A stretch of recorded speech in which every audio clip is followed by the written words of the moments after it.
Om Swastiastu.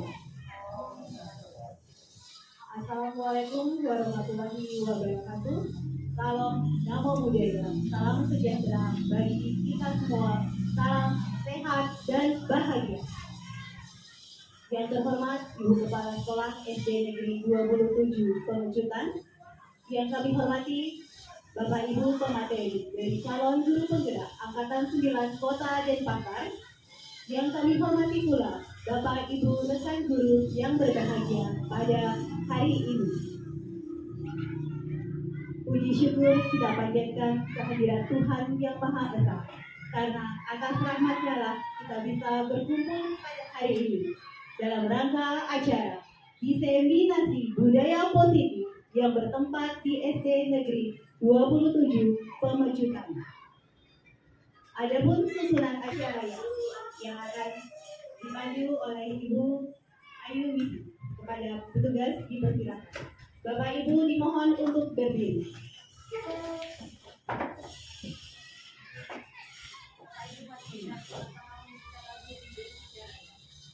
Hiduplah Indonesia Raya.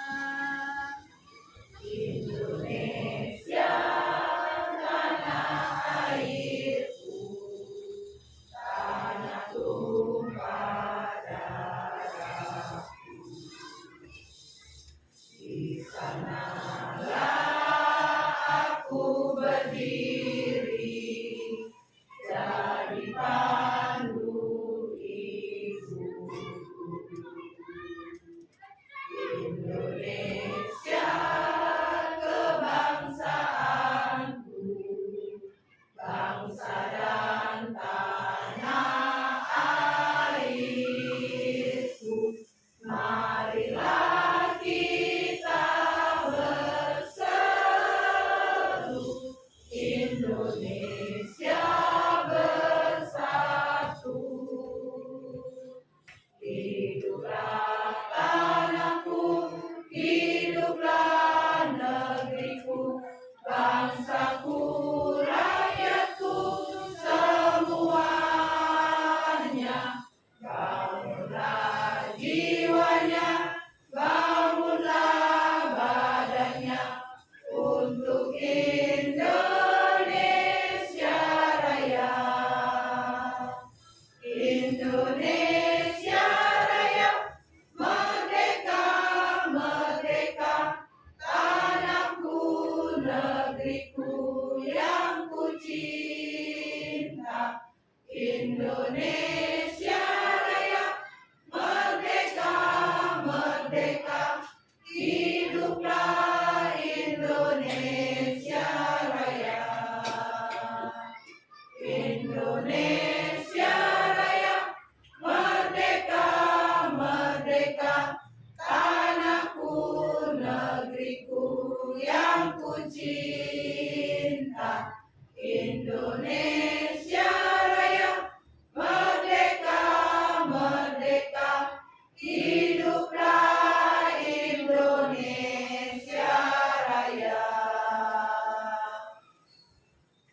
Bapak Ibu dimohon untuk tetap berdiri karena acara akan dilanjutkan dengan doa bersama.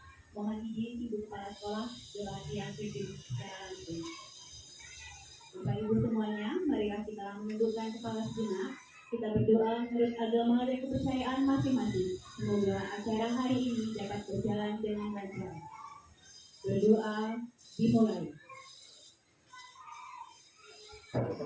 Oke, sebelum pemaparan materi diseminasi budaya positif oleh masing-masing calon guru penggerak, kita akan beranjak ke acara berikutnya, yaitu sambutan dari Ibu Kepala Sekolah SD Negeri 27 Pemecutan. Kepada Ibu Kepala Sekolah dipersilakan.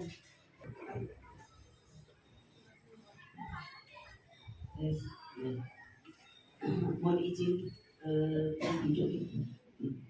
Terima kasih Ibu Roke atas waktu yang diberikan kepada saya. Sebelumnya tak lupa yang mengaturkan pengajian umat. Om Swastiastu. Assalamualaikum warahmatullahi wabarakatuh. Salam sejahtera untuk kita semua. Salam Namo Buddhaya, Rahayu, Rahayu, Rahayu. Pertama-tama saya ucapkan selamat kepada 7 CGP, yang Bu Dayu Ratna, Bu Anissa, Bu Yanti, Bu Uke, terus Pak Bambang, ini yang paling ganteng, satu lagi Bu Ayu Widi, yang sudah sampai ke tahap ketiganya. Nah, Ibu mohon sekali dengan adanya kegiatan ini, yaitu budaya positif. Budaya positif, kalau positif berarti kan yang baik-baik ya. Nah, Tiang minta tolong kepada 7 CGP, tularkan hal-hal yang baik-baik kepada teman-teman, juga kepada murid-murid. Terima kasih. Baiklah Bapak Ibu semuanya, sebelum kita ke acara inti hari ini, yaitu diseminasi budaya positif, marilah kita bersama-sama melakukan ice breaking untuk menyegarkan suasana kita dalam mengikuti diseminasi hari ini.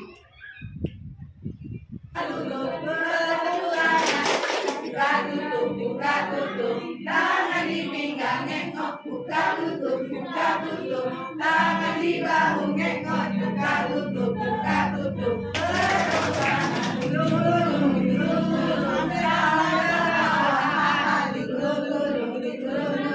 sambil menangis tinggi, digulung-gulung, sambil teriak, digulung-gulung,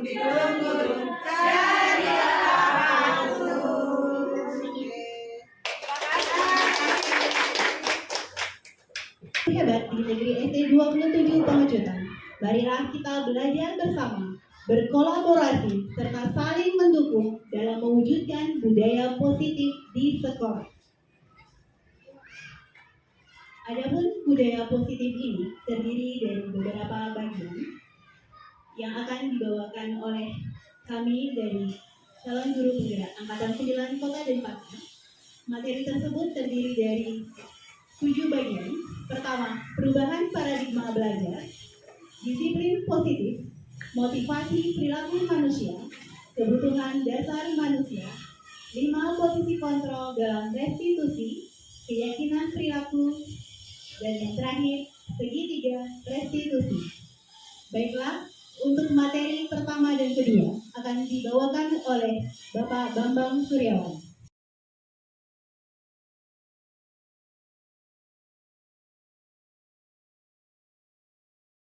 Hajar Dewantara, beliau menyatakan bahwa tujuan pendidikan adalah menuntun segala kodrat yang dimiliki oleh anak untuk mencapai keselamatan dan kebahagiaan yang setinggi-tingginya, baik sebagai manusia ataupun sebagai anggota masyarakat.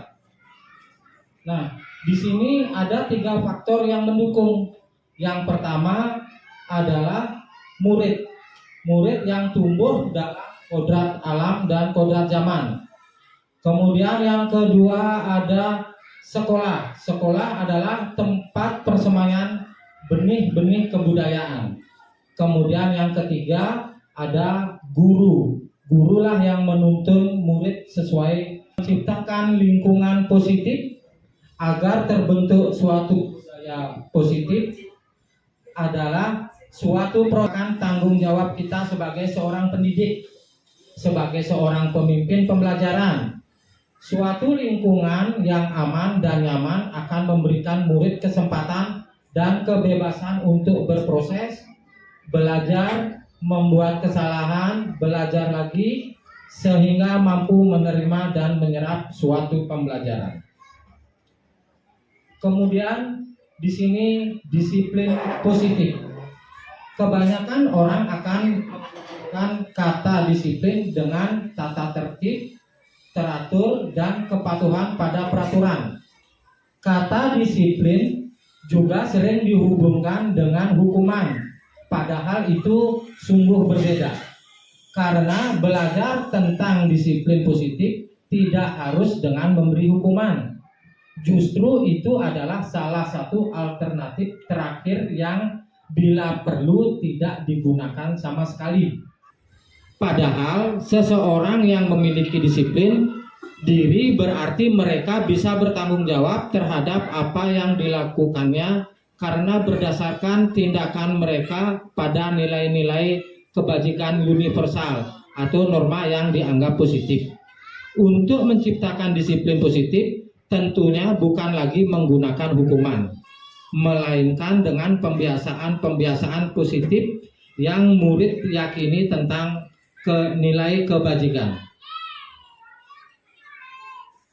Disiplin positif dapat diartikan sebagai bentuk kontrol diri, yaitu belajar untuk kontrol diri agar dapat mencapai suatu tujuan mulia.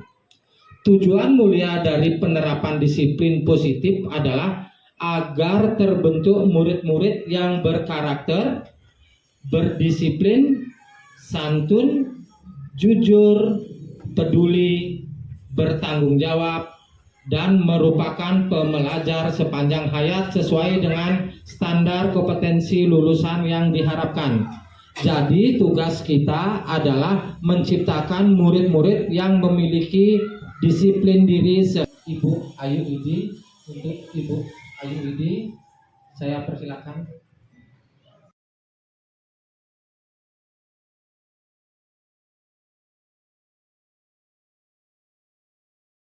Baik, terima kasih atas waktu yang diberikan. Sekarang saya akan menjelaskan motivasi perilaku manusia.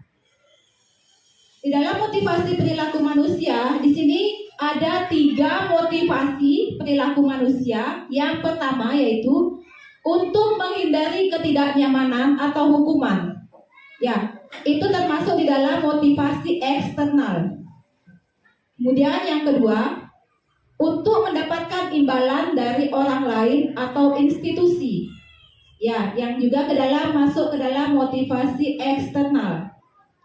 Kemudian yang ketiga, untuk menghargai diri sendiri, ya, yaitu masuk ke dalam motivasi internal, ya, dari dalam diri sendiri dengan tujuan disiplin positif. Seperti yang diketahui, motivasi perilaku manusia ini, ya, tugas kita sebagai guru di sini menciptakan murid-murid yang memiliki motivasi nilai-nilai kebajikan karena keingintahuannya sendiri. Murid datang ke sekolah tepat waktu karena ingin menghargai dirinya sendiri, bukan karena takut akan peraturan dan hukuman atau ingin mendapatkan pujian dari orang lain. Ya. Oke. Lalu bagaimana murid datang ke sekolah tidak tepat waktu? Apakah hukuman, konsekuensi, atau restitusi? Adakah Bapak Ibu yang bisa menjawab? Kira-kira apa? Jika ada murid yang terlambat atau datang tidak waktu, sebaiknya kita sebagai guru itu bagaimana? Memberikan hukuman? Atau konsekuensi? Atau memberikan restitusi?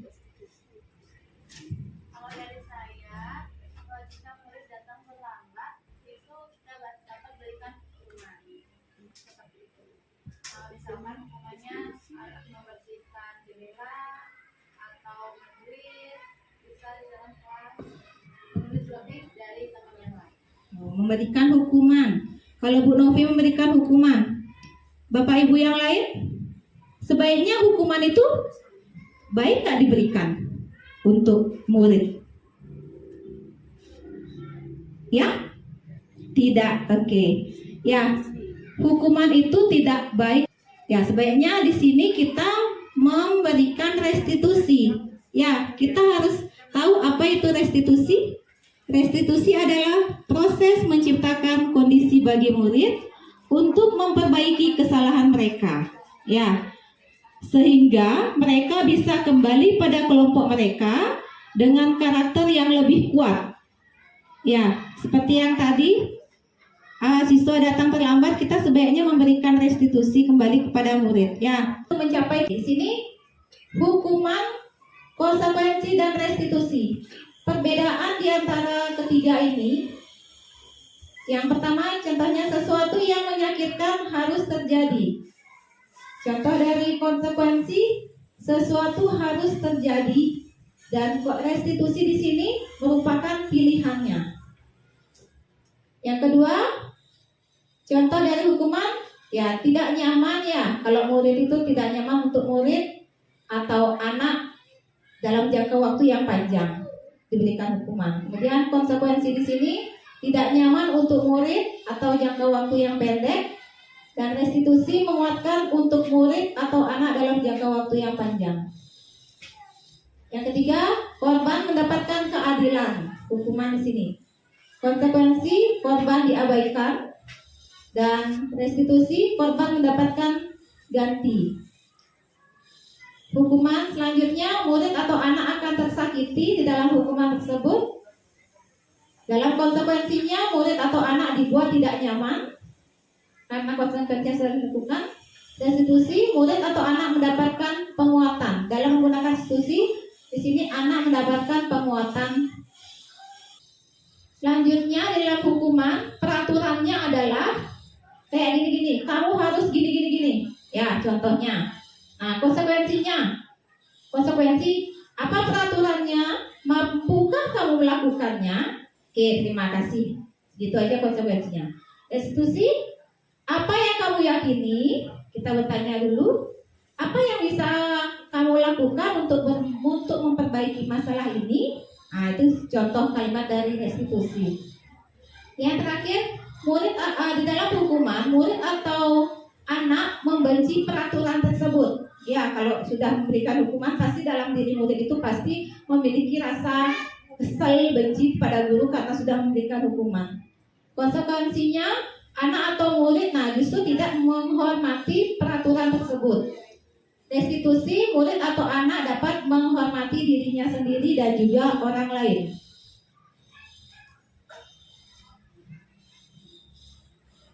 Selanjutnya, hukumannya, murid atau anak belajar menyembunyikan kesalahan dalam hukuman tersebut. Dalam konsekuensi, murid atau anak belajar taat peraturan. Karena tahu hukuman ini, makanya dia akan konsekuensinya dia harus tahu. Restitusi, murid atau anak belajar di dalam memecahkan masalah. Dalam hukuman juga mencoba mengontrol anak dengan penguatan negatif atau membayar impas kesalahan.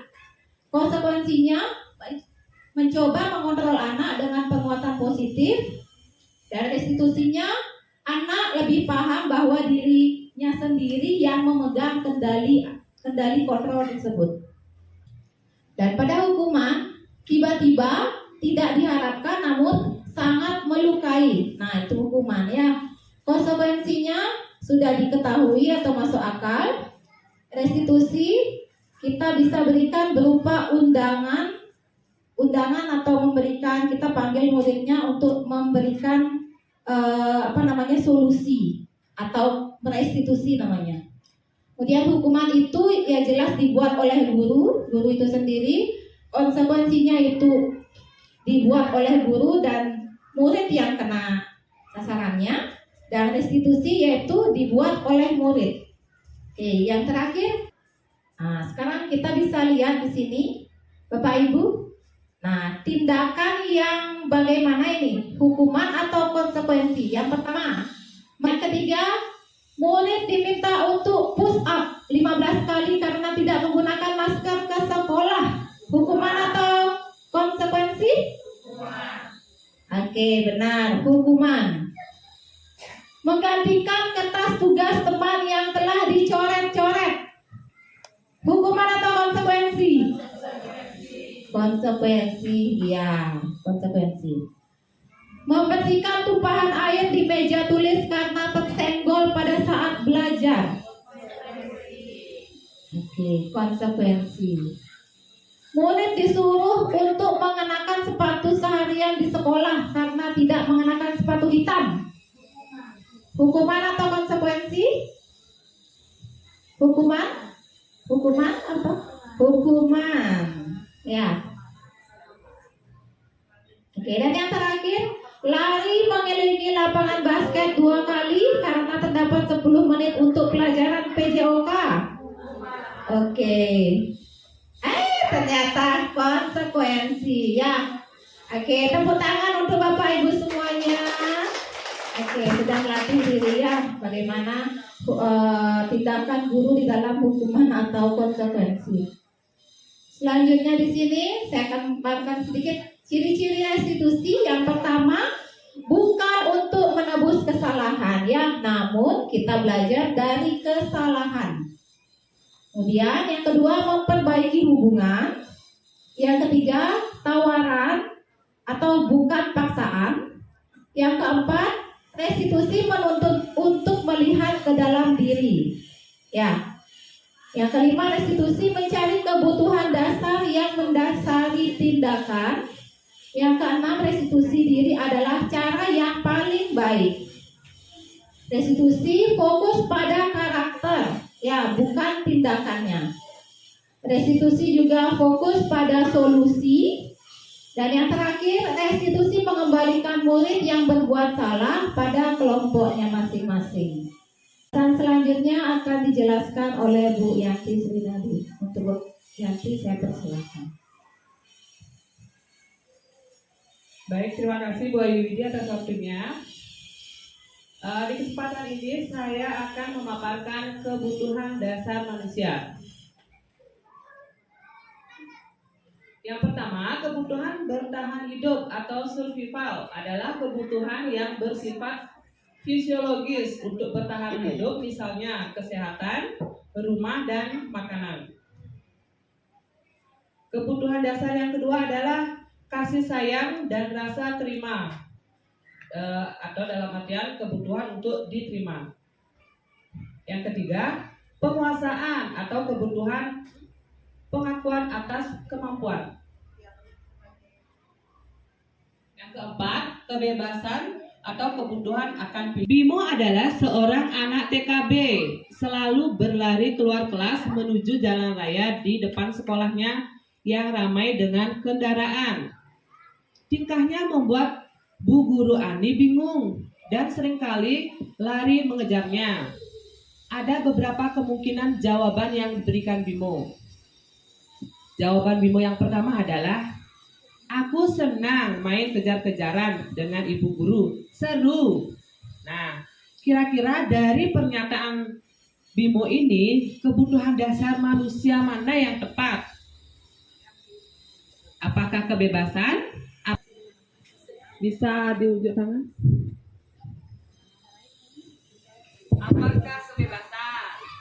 Apakah kesenangan? Apakah penguasaan? Apa cinta kasih sayang? Dari pernyataan Bimo yang pertama, Ibu Alilah? Bu Alilah kesenangan. Yang lain ada yang berpendapat? Bu Nopi? Cinta dan kasih sayang. Bu Alilah tadi kesenangan, Bu Nopi cinta dan kasih sayang. Bapak Ibu yang lain? Ada pilihan lain misalnya? Pas ya? Apakah sama? Setuju ya?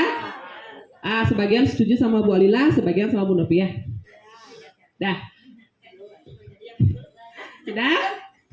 Kita keep dulu jawabannya. Kita lanjut ke pertanyaan kedua. Jawaban Bimo ke gurunya. Aku bosan belajar mewarnai. Aku bosan belajar mewarnai terus di dalam kelas. Nah, itu pernyataan Bimo yang kedua. Kira-kira dari pernyataan Bimo yang kedua ini masuk kebutuhan dasar manusia yang mana? Apa penguasaan? Apa kesenangan? Apa cinta dan kasih sayang? Apa kebebasan? Guru Dayu kebebasan. Bisa go? Kebebasan. Yang lain ikut ya? Apa ada jawaban lain? Nggak ada ya? Kok saya maksa jadi? Sudah? Kita lihat jawabannya ya. Jreng.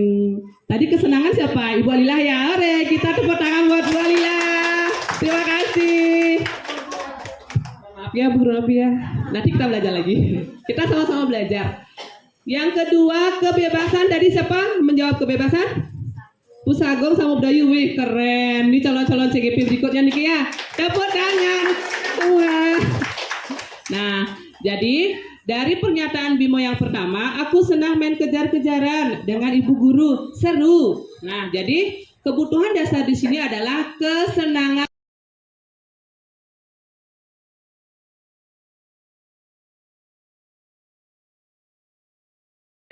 Nah, selanjutnya restitusi 5 posisi kontrol dibawakan oleh Ibu Anissa. Ibu Anissa yang silakan.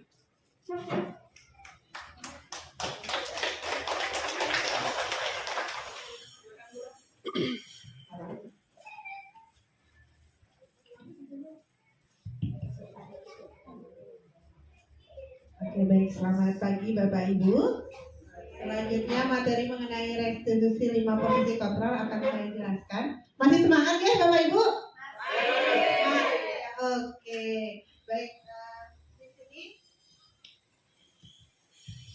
tadi kan sudah dijelaskan oleh pertama dari Pak Bambang mengenai budaya positif, yang kedua mengenai dari Bu Ayuwidi mengenai perbedaan hukuman, konsekuensi dan restitusi. Ya, terus ada 5 kebutuhan dasar yang diperlukan oleh siswa atau kita sebagai manusia umumnya.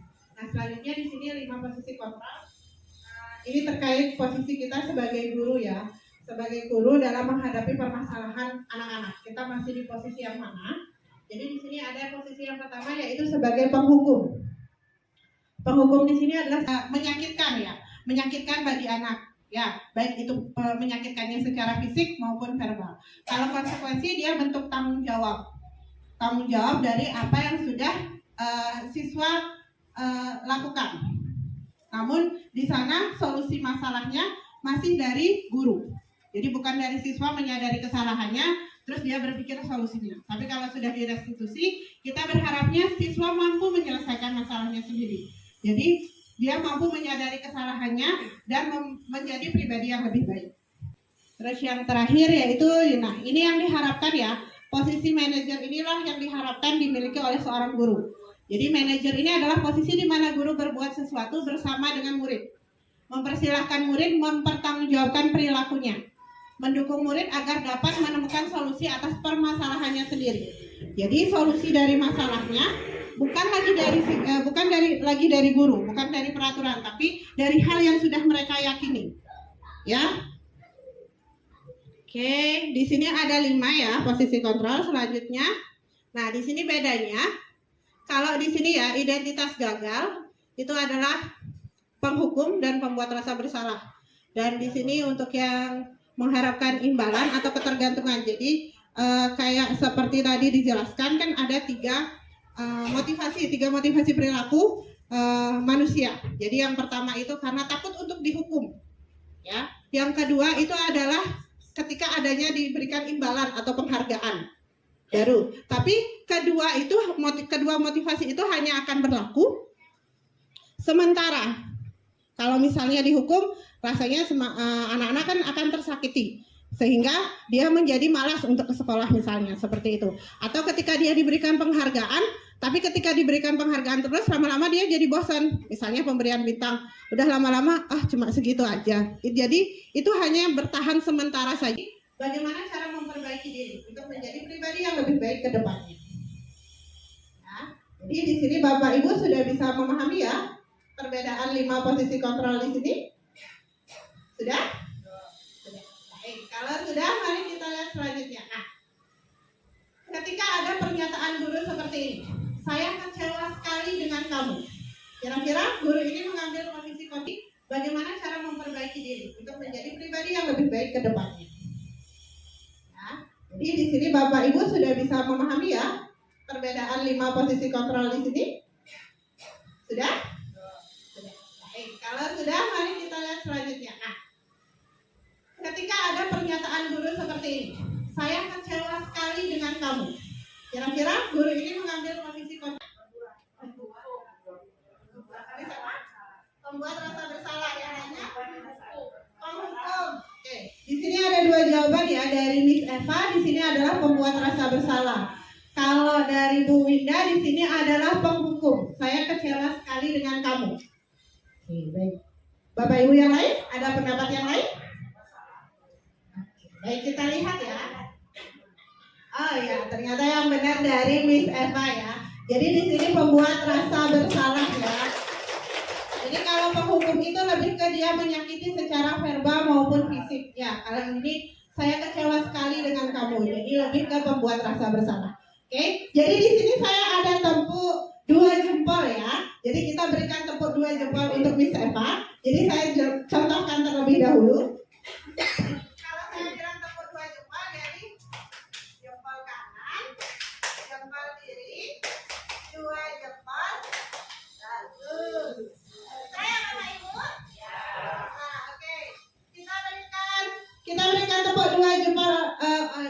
Kita berikan jempol ke Miss Eva ya. Tepuk 2 jempol. Jempol kanan, jempol kiri, 2 jempol. Bagus. Terima kasih. Oke, untuk yang kedua pernyataannya, kamu tidak pernah benar melakukannya. Angkat tangannya, siapa? Bu Mimi? Pembuat rasa bersalah. Bu Sagung? Penghukum. Oke. Mungkin di sini bisa dijelaskan ya, Bu Mimi, kenapa dia jadi pembuat rasa bersalah.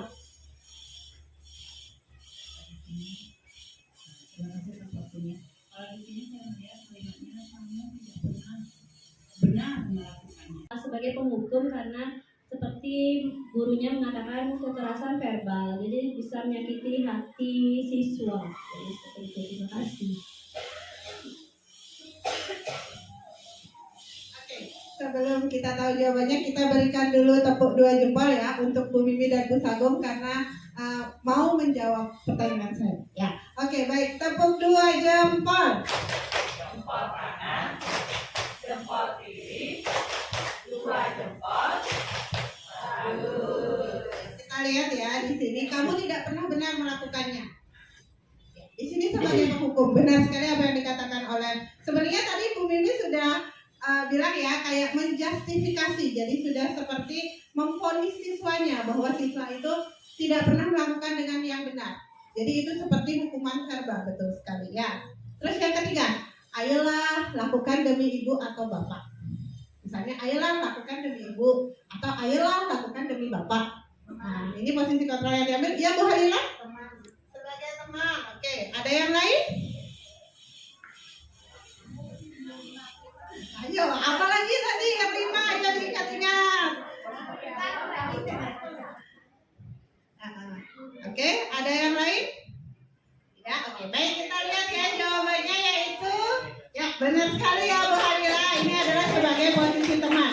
Jadi di sini ada kalimat seperti ajakan ya, minta tolong secara baik-baik ngomongnya, ayolah lakukan demi bapak, ayolah lakukan demi ibu. Jadi guru memposisikan dirinya sebagai teman. Oke, betul sekali. Tepuk 2 jempol untuk Bu Halila, tepuk 2 jempol. Apakah kamu mau mendapatkan stiker bintang hari ini? Bu Halila? Pemantau, yang lainnya? Ini siapa? Teman. Ada lagi? Ada lagi yang lain? Tidak, baik, kita cek ya. Berarti di sini pilihannya antara pemantau dan teman. Baik, kita lihat.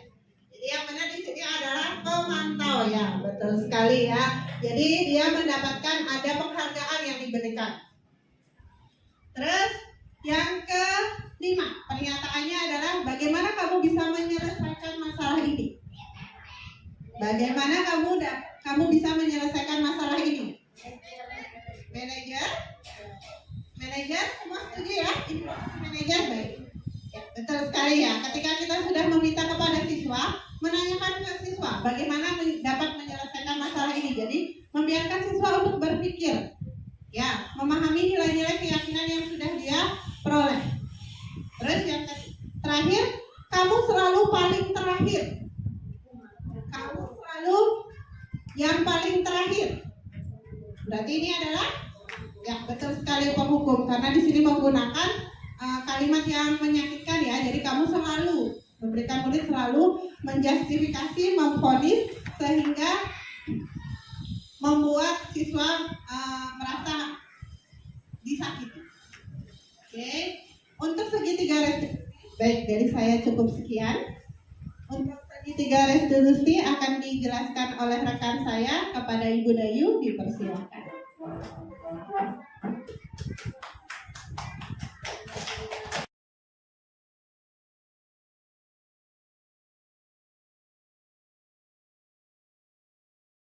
Bapak Ibu, sedikit kita tepuk pagi, siang, malam.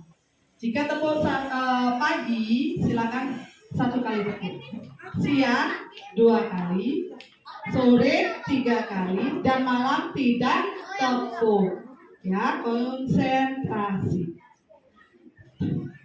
tepuk pagi, tepuk siang, tepuk sore, tepuk malam.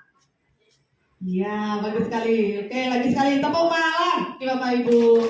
Ya, oke. Tadi teman-teman saya sudah menjelaskan panjang lebar tentang bagian-bagian dari disiplin positif. Tadi ada di sana tentang paradigma, lalu segitiga restitusi, hukuman, konsep restitusi. Segitiga restitusi merupakan sebuah tahapan untuk memudahkan para guru dan orang tua dalam melakukan proses untuk menyiapkan anaknya untuk melakukan restitusi. Menyelesaikan masalah yang sering kita hadapi, misalnya di kelas anak-anak membuang sampah. Jangan kita langsung, kamu ambil. Nah, kita melakukan dialog terlebih dahulu dengan melakukan segitiga restitusi.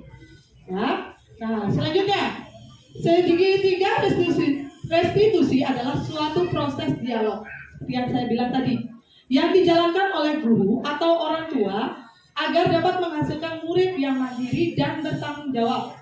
Kita menggunakan dengan segitiga restitusi. Ya, apa saja?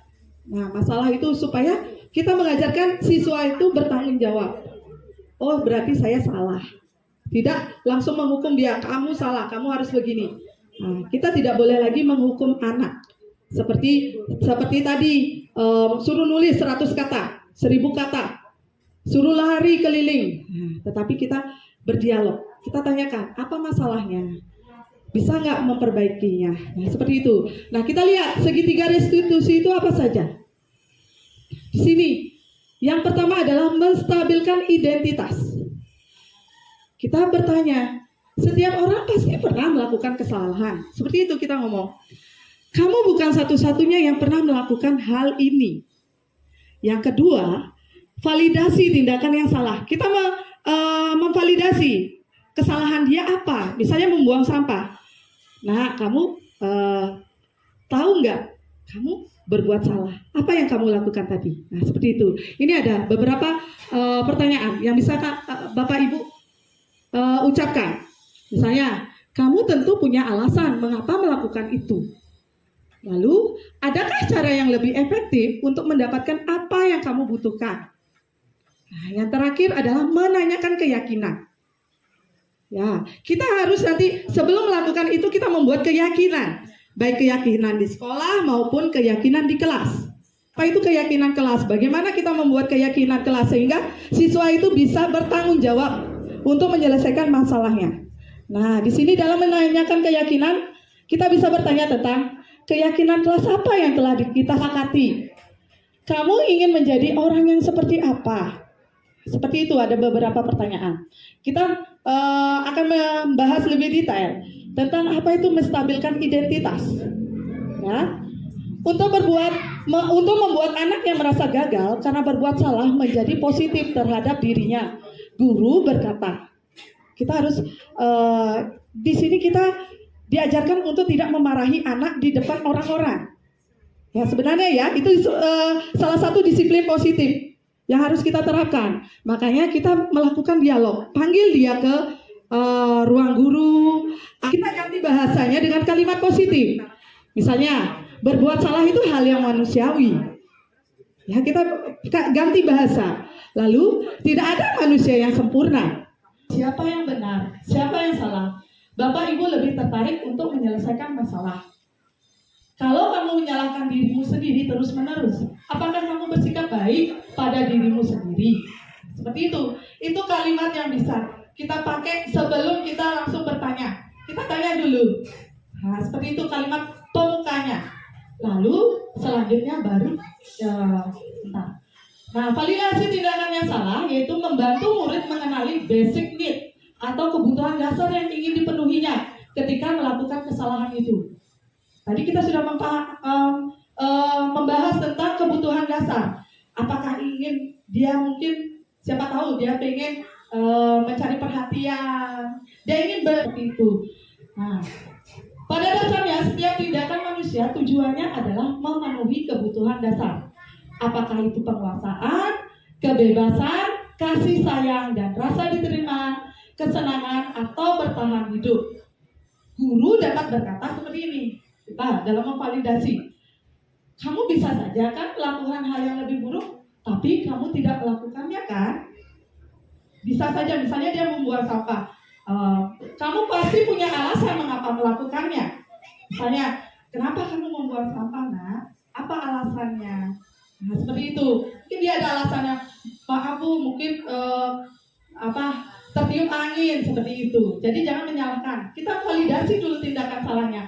Jangan langsung menjudge dia. Lanjut, apa yang penting bagi kamu? Kamu boleh tetap berusaha menjaga sikap itu, tapi tambahkan sikap yang lain, yang baru.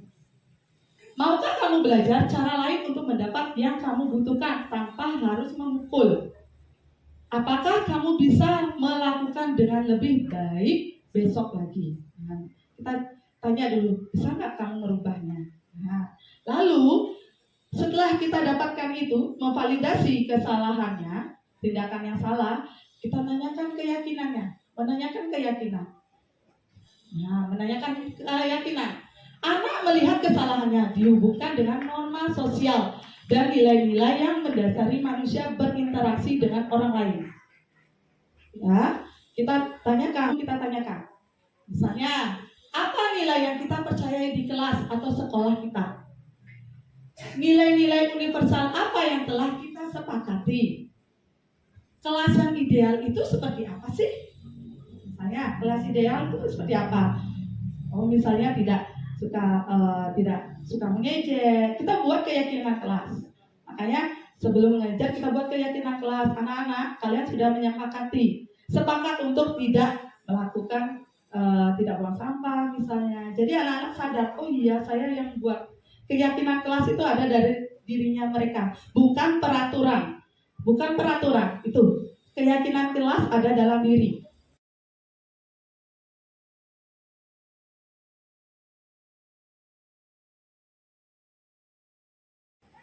Baiklah, terima kasih atas waktunya.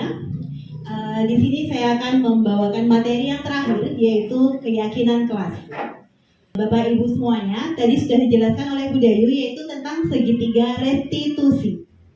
Yang pertama, dan ada bagian dari segitiga restitusi itu yang terakhir, yaitu menanyakan keyakinan. Nah, di sini saya akan mencoba menjelaskan apa itu keyakinan kelas. Bapak Ibu pasti sudah tahu ya, di sekolah, masing-masing sekolah sudah ada yang namanya peraturan sekolah. Oke. Karena sudah ada peraturan sekolah, kita tetap perlu untuk membuat yang namanya keyakinan kelas atau keyakinan di sekolah itu. Nah, sekarang mengapa keyakinan itu harus kita buat? Padahal sudah ada peraturan. Kenapa tetap kita harus membuat yang namanya keyakinan? Nah, di sini saya akan memberikan 2 pertanyaan pemantik untuk nanti Bapak Ibu bisa memahami kenapa kita perlu membuat yang namanya keyakinan. Oke, ada pertanyaan pertama. Mengapa kita memiliki peraturan tentang penggunaan helm pada saat mengendarai kendaraan roda 2 atau motor? Oke, sebelum ke pertanyaan kedua, silakan Bapak Ibu menanggapi pertanyaan pertama. Mengapa Bapak Ibu memakai helm saat berkendaraan roda 2? Ya, Bu Mimi. Oke, menurut Bu Mimi untuk menjaga keselamatan, terutama bagian kepala. Ada yang mau menanggapi lagi? Oke, Bu Winda, persilakan. Oke, agar tidak terkena tilang atau razia. Ada lagi? Oke, Bu Halila. Karena memakai helm kita mentaati peraturan yang ditetapkan oleh pemerintah untuk perlindungan kita sendiri dan untuk kenyamanan di jalan raya. Oke, komplit sekali ya jawaban dari Bu Halila. Pertama, untuk menaati peraturan dari pemerintah, kemudian menjaga keselamatan diri, dan keamanan di jalan. Ada lagi jawaban yang lain atau sudah sama semua? Tentang penggunaan masker dan mencuci tangan setiap saat. Kira-kira jawabannya? Iya, dari Pak Dudi? Untuk selalu menjaga kesehatan. Ada jawaban yang lain? Untuk menjaga kebersihan. Untuk menghindari penyebaran virus. Oke, terima kasih dari Pak Dudi, Bu Putu dan Bu Sagung. Dari dua pertanyaan tadi, mari kita telah sama-sama. Ya, dari pertanyaan pertama, kenapa kita memakai helm? Ada yang menjawab itu karena peraturan. Benar, ya, karena itu suatu peraturan dari pemerintah yang harus kita taati. Namun, di balik kita menaati peraturan, itu merupakan suatu hal yang untuk keselamatan diri kita sendiri. Dan untuk pertanyaan kedua, kenapa kita memakai masker dan mencuci tangan? Karena itu untuk, tadi jawabannya ada yang untuk kesehatan. Oke, jawaban keselamatan dan kesehatan itu, coba kita buktikan jawabannya. Untuk jawaban pertama untuk keselamatan, jadi benar ya, tepuk tangan untuk Bapak Ibu semua. Dan yang kedua untuk kesehatan dan keselamatan. Nah, nilai-nilai kesehatan, keselamatan, inilah yang disebut nilai keyakinan. Nilai keyakinan itu adalah, nah, nilai-nilai keselamatan atau kesehatan inilah yang kita sebut dengan sebagai suatu keyakinan, yaitu nilai-nilai kebajikan universal. Nilai kebajikan universal ini adalah nilai yang disepakati secara tersirat dan tersurat lepas dari latar belakang suku, negara, bahasa, maupun agama. Oke, kegiatan-kegiatan apa saja yang bisa dilakukan agar dapat menentukan keyakinan suatu sekolah ataupun keyakinan kelas. Nah, Bapak Ibu sudah paham ya kenapa kita perlu membuat yang namanya keyakinan. Walaupun di sekolah sudah ada yang namanya peraturan. Tetapi dari masing-masing guru kita perlu membuat keyakinan di kelas. Adapun kegiatan yang bisa kita lakukan untuk dapat menentukan keyakinan suatu sekolah ataupun keyakinan kelas. Pertama, menciptakan program kebajikan. Kedua, pembentukan keyakinan sekolah atau kelas. Nah, keyakinan kelas ini bersifat lebih abstrak daripada peraturan yang lebih rinci dan konkret. Kedua, keyakinan kelas berupa pernyataan-pernyataan universal. Kemudian pernyataan keyakinan kelas senantiasa dibuat dalam bentuk positif. Ada beberapa langkah yang bisa dilakukan dalam menyusun keyakinan kelas. Pertama, guru mengajak murid membayangkan kelas impian. Kelas impian mereka seperti apa? Kedua, guru mempersilahkan murid curang pendapat tentang peraturan yang disepakati di kelas. Ketiga, catatlah masukan-masukan murid tentang keyakinan mereka dalam sebuah kertas besar atau bisa meminta murid menempelkan sendiri. Nanti Bapak Ibu bisa berkreasi sesuai kreativitasnya masing-masing. Lalu susunlah masukan-masukan tersebut dalam bentuk kalimat positif. Misalnya, ada siswa yang memberikan keyakinan mereka, jangan datang terlambat ke sekolah. Nah, itu merupakan kalimat yang bernada negatif, kalimat negatif. Kita ubah, kita bersama-sama mengubah kalimat negatif itu ke dalam kalimat positif, yaitu datang ke sekolah tepat waktu.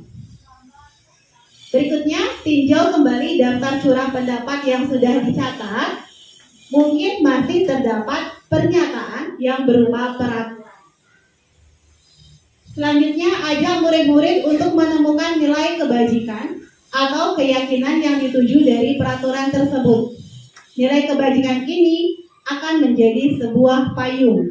Setelah selesai, mintalah murid menandatangani keyakinan tersebut secara bersama-sama sebagai bukti mereka menyetujui apa yang telah mereka yakini. Jadi setelah keyakinan kelas kita bentuk dan selesai dibuat, terakhir ditandatangani oleh semua siswa. Jadi keyakinan di kelas itu lebih sah dan lebih bisa. Jadi mereka akan selalu mengingat apa keyakinan kelas yang mereka miliki. Oke, demikianlah penjelasan tentang keyakinan kelas. Semoga Bapak Ibu dapat memahaminya dan dapat mengimplementasikan nanti di kelas masing-masing.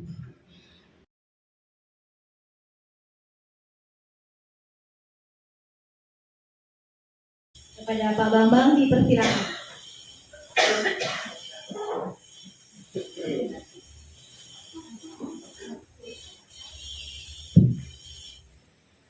Ya, terima kasih atas waktunya. Di sini saya sudah melakukan praktek baik budaya positif. Di sini praktek baik penerapan segitiga restitusi. Di sini saya mengambil 2 contoh kasus. Yang pertama, kasus 1. Yurika membuang sampah sembarangan karena dia tidak terbiasa membuang sampah pada tempatnya. Mari kita lihat videonya. Mungkin ini suaranya terlalu kecil.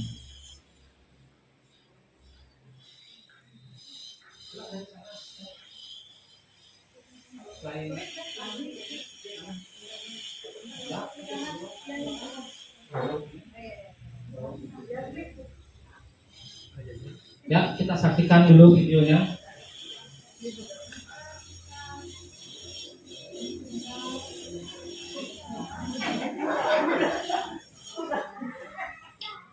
Ya, seperti itu wajah saya kalau di video.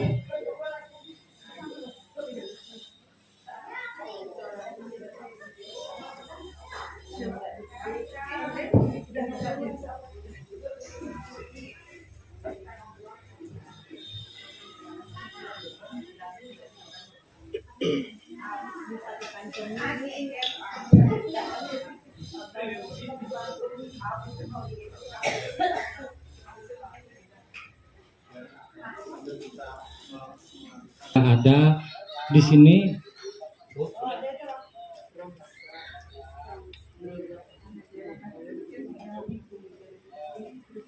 Ya, di sini saya sudah menerapkan segitiga restitusi. Yang pertama, kita tidak langsung menghukum atau memarahi siswa, tapi kita yang pertama memanggilnya, menanyakan apa alasan anak tersebut bisa melakukan hal seperti itu, membuang sampah sembarangan.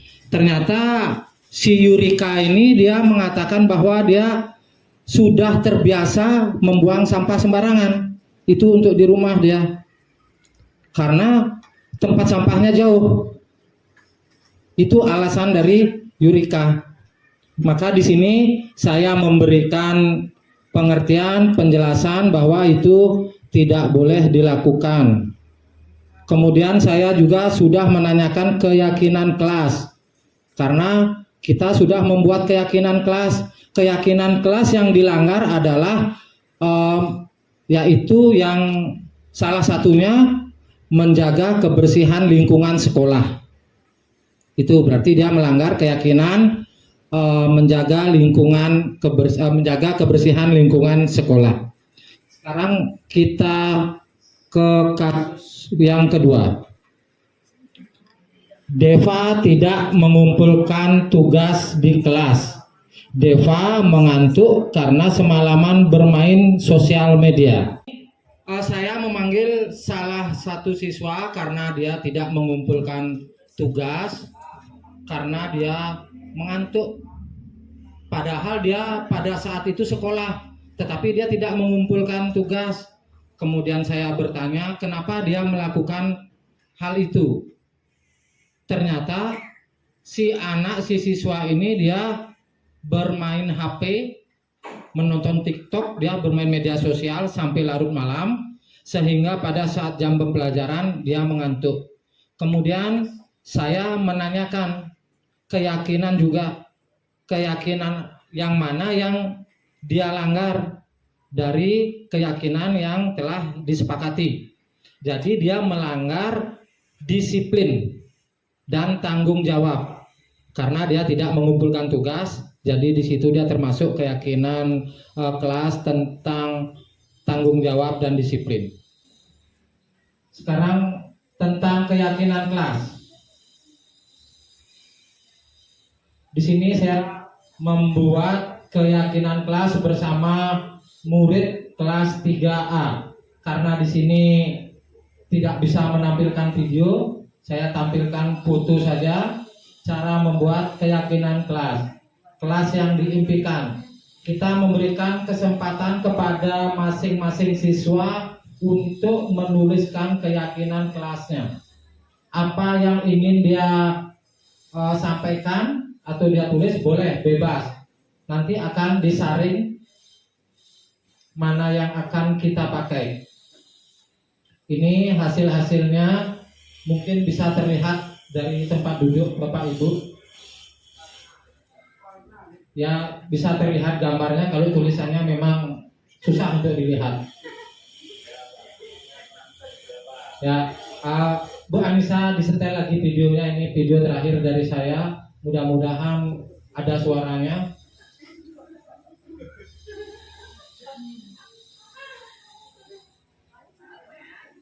Ya, yang tidak perlu malah yang keluar suaranya.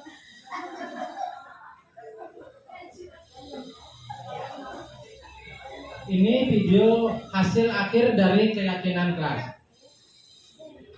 Nah, di situ Bapak Ibu bisa membaca sendiri, silakan dibaca.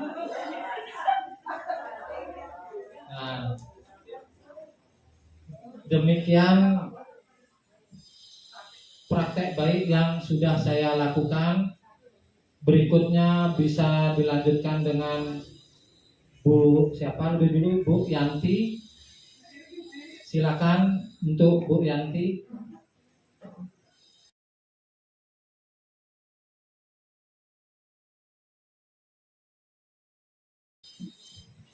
Baik, terima kasih waktunya Pak Bambang. Tiba saatnya saya berbagi praktik baik yang saya lakukan di kelas. Di sini ada 2 praktik baik yang saya lakukan. Yang pertama adalah membuat keyakinan kelas.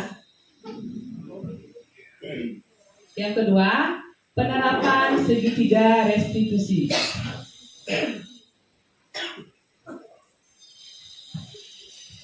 Yang pertama, membuat keyakinan kelas.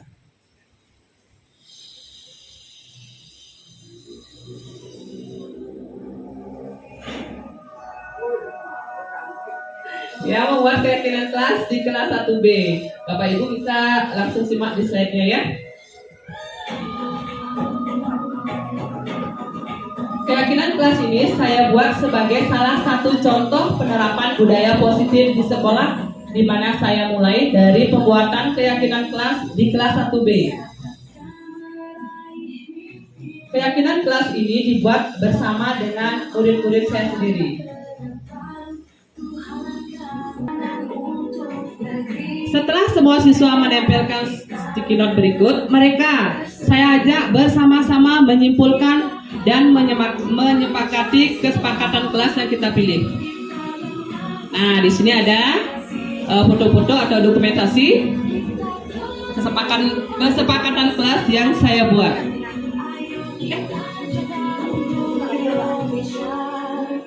Nah, bisa dilihat dokumentasi yang di depan.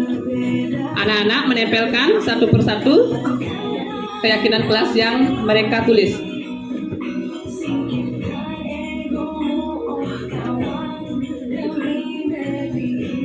Nah, di sini juga saya memilih dari banyaknya keyakinan kelas yang anak-anak tulis. Saya tidak memilih semua. Saya pilih cukup 5 saja agar mudah dimengerti dan mudah dipahami oleh anak-anak saya di kelas 1B.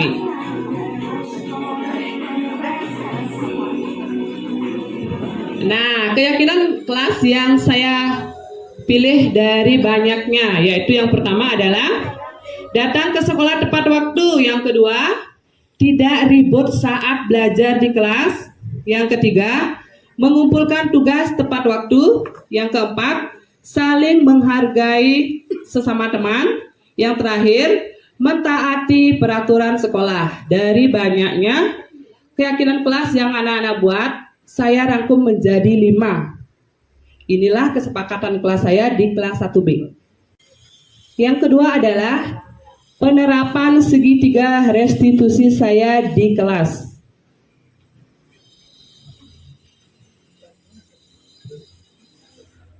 Ada dua kasus di sini. Yang pertama, kasus pertama saya bacakan dulu.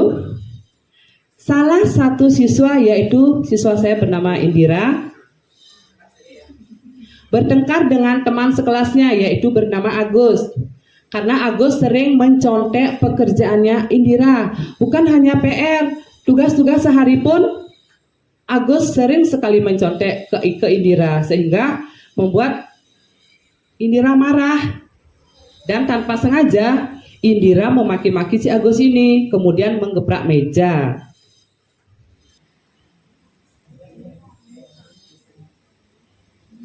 Ternyata sama ya, sama Pak Bambang, suaranya nggak kedengaran. Di sini saya menanyakan kepada Indira, karena tadi ada laporan dari ketua kelas. Indira bertengkar di kelas dengan Agus. Saya tanyakan kenapa.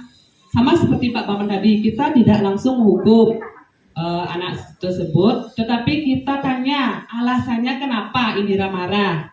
Nah, setelah Indira memaparkan atau menjelaskan alasannya dia marah, memaki-maki Agus. Nah, saya sebagai wali kelas memahami apa yang dialami Indira. Kita pun di posisi Indira akan melakukan hal yang sama seperti yang dilakukan Indira. Dia kesel, dia sudah capek-capek, berpikir, bergadang buat PR, sampai di sekolah dicontek sama temannya. Kita juga merasakan hal yang sama, mungkin teman-teman yang lain juga merasakan hal yang sama di kelas. Nah, di sini saya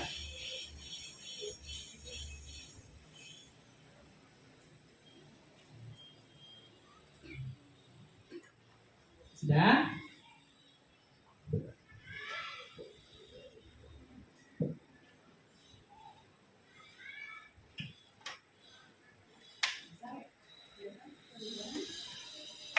Ini testimoni dari Indira.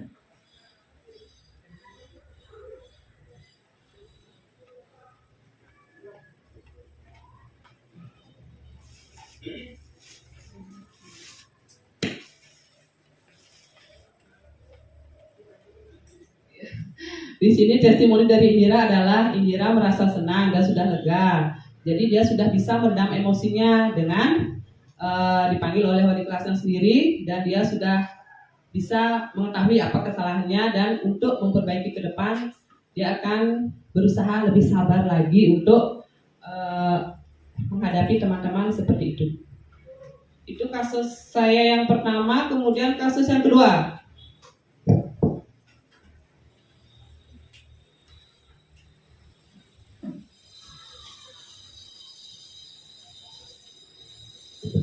Nah, di kasus yang kedua ini adalah saya sendiri mendapat laporan dari guru piket bahwa salah satu siswa saya bernama Degus sering terlambat datang ke sekolah karena bangun kesiangan akibat sering bermain HP sampai larut malam. Nah, dari kasus kedua ini saya langsung memanggil anak tersebut. Mungkin Bapak Ibu sudah tidak asing lagi ya, ini artis kelas 6. Siapa yang tidak kenal?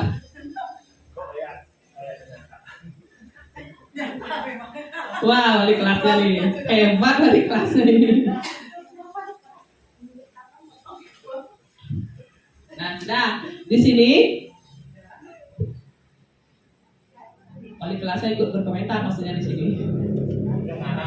Nah, di sini kasus yang dilakukan Degus adalah dia sering terlambat datang ke sekolah.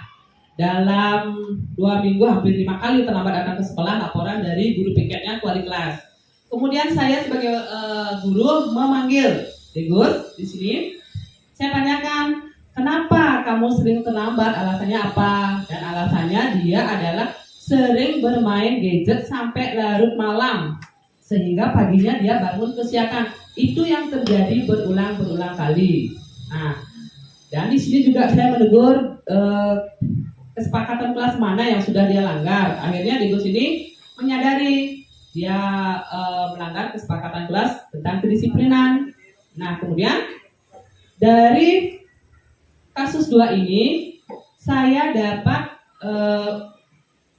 memberikan pengarahan atau nasihat yang baik kepada Degus tanpa harus menghukum anak tersebut. Dari kasus ini Degus belajar akan memperbaiki dan sudah menyadari apa kesalahan dan apa kesepakatan kelas yang sudah dia langgar. Dan sampai sekarang dia sudah berusaha lebih baik lagi.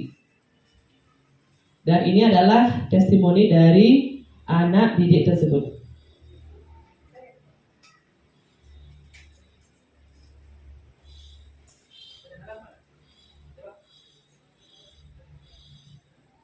Ya, sama juga tidak kedengarannya. Di sini testimoninya adalah sama seperti Indira tadi. Diego sudah merasa lega dan sudah dia mengakui kesalahannya dan tidak akan mengulangi pelanggaran-pelanggaran yang sudah dia lakukan.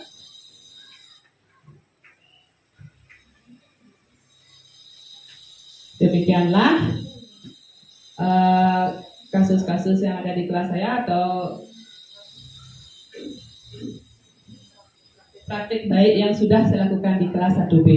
Semoga Bapak Ibu yang ada di sini bisa menerapkan di kelasnya masing-masing, bisa mencontoh dari contoh-contoh yang kami berikan. Mari kita belajar bersama-sama. Terima kasih.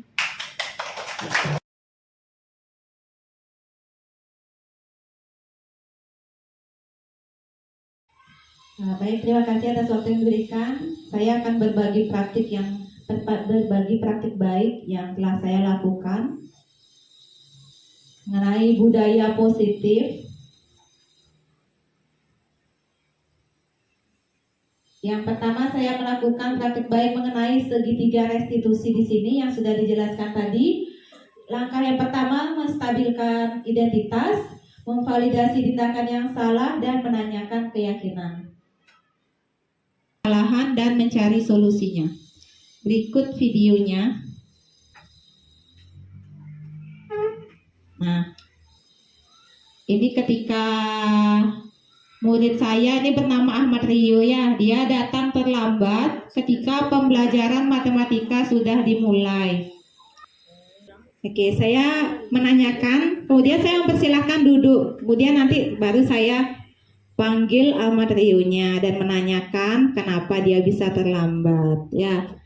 Nah, ini contoh penerapan segitiga restitusinya.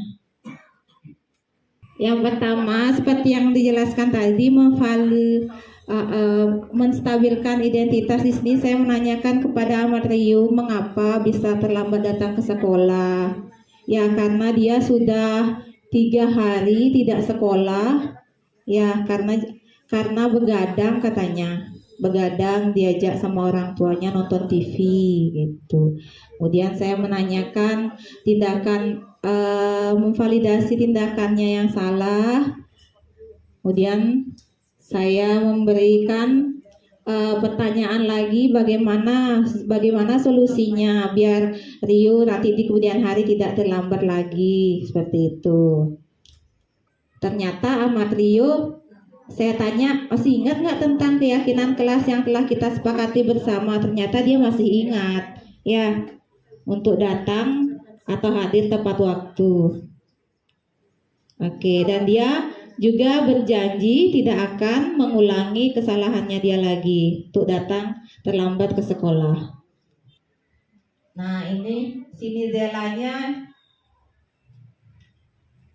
Dia ngadu, istilahnya dia ngelapor ke ruang guru, katanya diejek sama si Satya, nangis. Kemudian ada beberapa temennya yang mengantarkan Nizela untuk ke ruang guru ngelapor gitu. Tadi diejek sama Satya, karena Satya ini emang suka mengejek, suka sekali bermain. Dia maksudnya bermain gitu, bermain, tapi nggak ada maksud untuk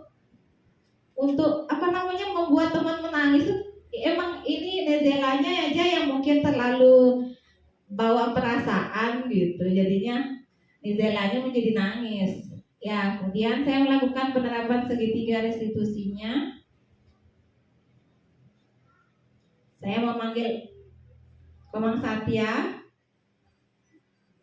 Ya, saya menanyakan dulu. Tadi saya dapat laporan kalau Satya tadi dapat ngejek sini Zela, apakah benar? Saya tanya seperti itu. Iya Bu, benar. Orang maksud saya bercanda, katanya gitu. Kemudian Ya, kemudian saya jelaskan kepada Satya, oh kalau bercanda kan sebaiknya jangan sampai membuat teman itu menangis, bermainlah sewajarnya, seperti itu. Kemudian saya menanyakan memvalidasi tindakannya dia yang salah. Kemudian menanyakan keyakinan kelasnya, keyakinan kelas apa yang sudah dilanggar, seperti itu ya, bahwa kita harus selalu saling menghormati, saling menghargai atas sesama teman, ya, bersikaplah yang baik, seperti itu. Oke, bisa dilanjut aja ya. Oke, di sini yang kedua, praktik baik yang saya lakukan, saya sudah membuat keyakinan kelas. Sebelum pembelajaran saya mulai, saya membuat kesepakatan kelas terlebih dahulu. Kemudian menanyakan kepada siswa kelas impian bagaimana yang kita inginkan nanti.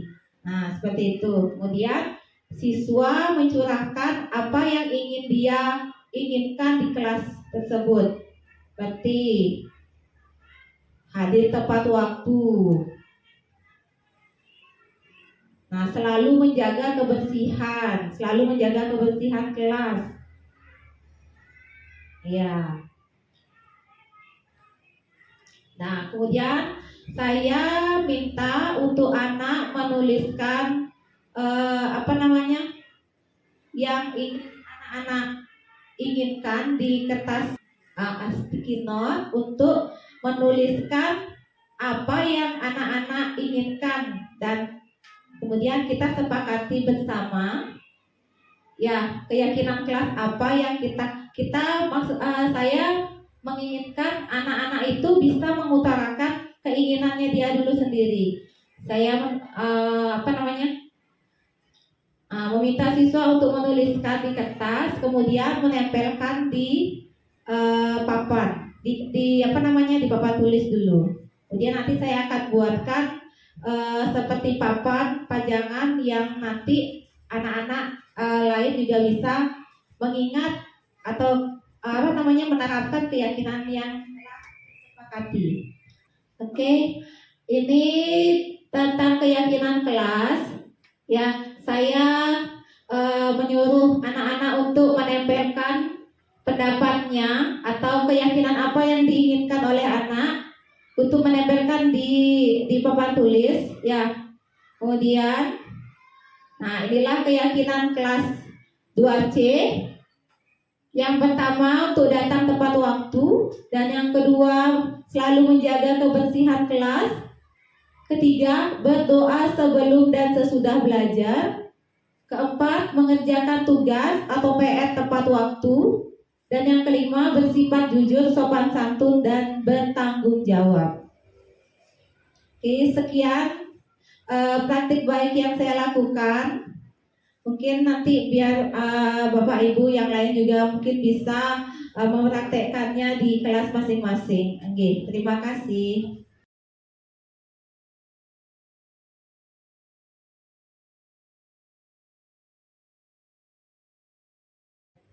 Siang Bapak Ibu. Masih semangat ya? Masih, oke, baik. Di sini saya akan berbagi praktik baik budaya positif ya. Yang pertama, mungkin tadi sudah beberapa rekan saya juga sudah menjelaskan kurang lebih sama ya budaya positif yang sudah kami laksanakan di kelas masing-masing. Nah, yang pertama yaitu pembuatan keyakinan kelas. Saya rasa tadi juga langkah-langkahnya sudah dijelaskan ya. Dari yang pertama, siswa menuliskan di kelas 6C disimpulkan menjadi 8 ya. Saya rasa untuk keyakinan kelas seperti itu. Jadi ini bisa dibuat di masing-masing kelas ya. Bukan hanya guru kelas, tetapi guru mapel juga bisa membuatnya untuk pembelajarannya di kelas tersebut. Jadi agar siswanya lebih memahami nilai-nilai yang ingin mereka ciptakan sehingga tercipta budaya positif. Oke, di sini ya salah satu penerapan budaya positif adalah menjadikan siswa sebagai pemimpin pembelajaran. Salah satunya dengan menjadikan siswa sebagai pemimpin dalam berdoa, baik di pagi hari maupun di siang hari. Jadi kalau di kelas saya berusaha yang memimpin doa itu adalah siswanya. Jadi secara bergiliran, boleh menurut absen ya. Jadi yang pagi siapa, yang siang siapa. Jadi semuanya merasakan menjadi pemimpin pembelajaran. Selain itu juga ada pemimpin dalam diskusi, mereka berpresentasi untuk meningkatkan kepercayaan diri mereka. Ya. Terus di sini pembiasaan budaya 5S ya. Kita sudah biasa juga di sekolah sini senyum, sapa, salam, sopan dan santun. Ya, contohnya di sini ketika mereka akan pulang sekolah atau ketika mereka baru datang, mereka saling menyapa gurunya. Kita pun menyapa siswa ya. Kalau kita sudah menyapa dengan happy, pasti siswa juga akan terbawa suasana happy seperti itu. Terus selanjutnya yaitu berbagi praktek baik mengenai segitiga restitusi. Tadi sudah dijelaskan ya bahwa kita sebagai guru harus mengambil posisi sebagai manajer dengan menerapkan segitiga restitusi jika terjadi permasalahan di kelas ya.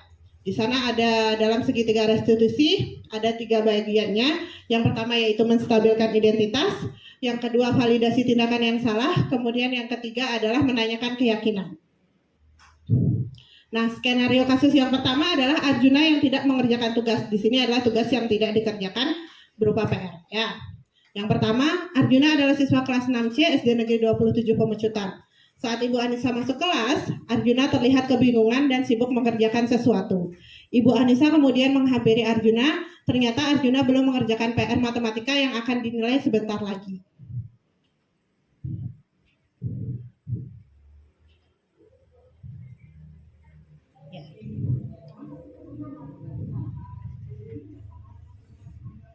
Oke, di sini pada tahap yang pertama menstabilkan identitas ya. Jadi ketika saya masuk kelas, saya melihat Arjuna ini terlihat dia sendirian ketika temannya di luar, dia sendirian di kelas sedang sibuk dan terlihat ketakutan. Jadi saya tanyakan, saya hampiri dia, kemudian saya tanyakan, kenapa dia seperti itu? Kenapa dia di kelas? Ternyata alasannya karena dia tidak mengerjakan tugas. Nah, sebelumnya menstabilkan identitasnya saya juga tanyakan kembali, apa alasannya dia tidak mengerjakan tugas? Ya, jadi dia tidak mengerjakan tugas karena alasannya sama, bermain game sampai malam. Cuma di sini dia ada ketakutannya ya karena tidak mengerjakan, kemudian mengerjakan pagi-pagi di awal. Dia ada rasa tanggung jawabnya bahwa dia juga harus mengerjakan tugasnya. Jadi saya tanyakan kemudian tindakannya dia ini salah atau benar. Ternyata dia menyadari bahwa dia melakukan kesalahan dengan tidak mengerjakan tugas akibat kelalaiannya dia sendiri. Jadi memvalidasi tindakan yang salah. Jadi memahami bahwa siswa itu dia memahami akan kesalahannya sendiri. Kemudian di sini di fase menanyakan keyakinan, saya tanyakan dia seperti melakukan seperti ini salah atau tidak, dan dia menjawab bersalah. Ketika dia menjawab bersalah, saya tanya, kan kita sudah punya keyakinan. Jadi sudah di awal tadi saya jelaskan, kita sudah membuat keyakinan. Keyakinan apa yang kira-kira dilanggar?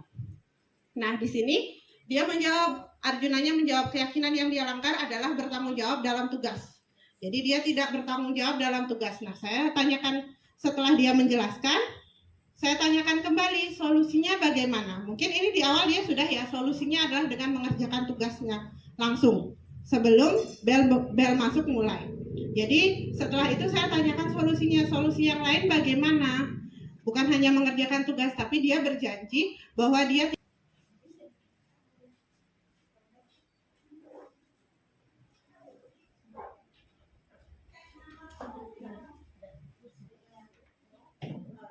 Ini skenario yang kedua yaitu Aulia tidak mengikuti kegiatan ekstrakurikuler pramuka. Nah, di sini kita tahu ya bahwa untuk kelas 456 ekstra pramuka itu adalah wajib, ya. Jadi di sini pada hari Kamis Aurel tidak mengikuti kegiatan pramuka yang merupakan ekstrakurikuler wajib di sekolah. Ia pun tidak memberikan keterangan kepada pembina tentang ketidakhadirannya. Pada hari Jumat Aurel dipanggil Ibu Anissa untuk dimintai keterangan. Jadi penerapan segitiga restitusi ini juga salah satunya kita tidak memberikan memanggil siswa di depan umum ya. Jadi kita panggil secara personal. Jadi oke, yang pertama adalah menstabilkan identitas di sini. Jadi saya panggil Aulianya ke dalam kelas ketika jam istirahat, ketika teman-temannya istirahat di luar. Jadi dianya sendiri. Kemudian di sini saya tanyakan, dia tahu tidak kenapa dipanggil oleh saya? Jadi awalnya Aulia ini nggak tahu kenapa dia bisa dipanggil. Setelah itu saya jelaskan bahwa saya mendapat laporan dari pembina pramuka bahwa dia tidak mengikuti ekstra. Jadi di sini dia mengiyakan bahwa dia tidak mengikuti ekstra dan tidak meminta izin. Terus saya tanyakan alasannya. Alasannya ternyata dia di sini diajak oleh orang tuanya bermain ke pantai. Jadi diajak jalan-jalan. Ya, salah satu pemenuhan kebutuhan siswa itu adalah kesenangan. Jadi dia di sini merasa senang karena diajak ke pantai. Cuma di sini dia jadinya lalai dengan tanggung jawabnya bahwa dia harus mengikuti ekstra pramuka. Jadi di sini saya jelaskan dulu biar anaknya tidak merasa bahwa dia akan dihukum. Jadinya saya jelaskan, oh ya main di pantai itu enak ya. Ibu guru juga suka kok main di pantai kayak gitu. Cuma kan di sini dia punya tanggung jawab kalau dia harus mengikuti kegiatan ekstra. Nah di sini setelah saya menstabilkan identitasnya, saya tahu alasannya, kemudian saya menanyakan validasi tindakan yang salah. Nah di sini dia menjelaskan bahwa dia memvalidasi tindakan yang salah. Jadi di sini dia mengetahui bahwa tindakan yang dia lakukan adalah salah karena dia sudah tidak hadir, tidak mengikuti ekstra, dan yang kedua juga dia tidak meminta izin kepada pembina ekstra. Nah setelah memvalidasi tindakan yang salah, dia juga mengetahui bahwa dia telah melanggar keyakinan kelas yang telah disepakati, yaitu tertib mengikuti kegiatan sekolah. Jadi dia tidak tertib mengikuti kegiatan sekolah. Nah untuk selanjutnya yaitu menanyakan keyakinan. Yang tadi dia sudah melanggar keyakinan untuk tertib mengikuti peraturan sekolah. Nah selanjutnya dia berjanji dia akan mengikuti kegiatan dengan baik, dan jika memang ada acara dengan keluarganya maka dia akan mengikuti kegiatan terlebih dahulu, baru setelah itu dia mengikuti acara keluarganya. Nah di sini ada tanggapan siswa ya. Di sini saya diberikan tanggapan yang sangat positif oleh siswa baik Arjuna maupun Aulia mengenai penerapan segitiga restitusi yang saya berikan. Karena di sini bukan kita menjudge, tapi kita menanyakan alasannya sebagai terlebih dahulu. Jadi kita menanyakan kenapa siswa melakukan kesalahan tersebut, dan mereka dibiarkan untuk mencari solusinya sendiri dan menjadikan mereka berubah menjadi pribadi yang lebih baik. Jadi saya dapat mengambil kesimpulan, penanganan kasus yang dilakukan guru dengan menggunakan pendekatan segitiga restitusi, diharapkan guru dapat memposisikan dirinya sebagai manajer dengan mengajukan pertanyaan-pertanyaan bermakna yang membuat murid menjadi mandiri dan bertanggung jawab. Jadi murid menyadari kesalahannya dan menemukan solusi atas permasalahannya sendiri. Baik, sekian praktik baik yang ingin saya bagikan. Semoga bisa bermanfaat. Terima kasih. Selanjutnya praktik baik dari Ibu Dewi Ratna.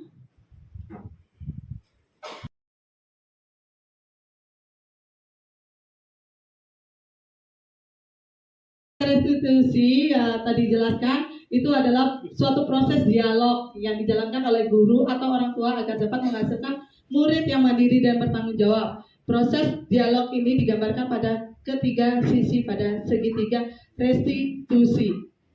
Nah, seperti tadi saya sudah jelaskan, ada 3 tahapan dari segitiga yang salah dan menanyakan keyakinan.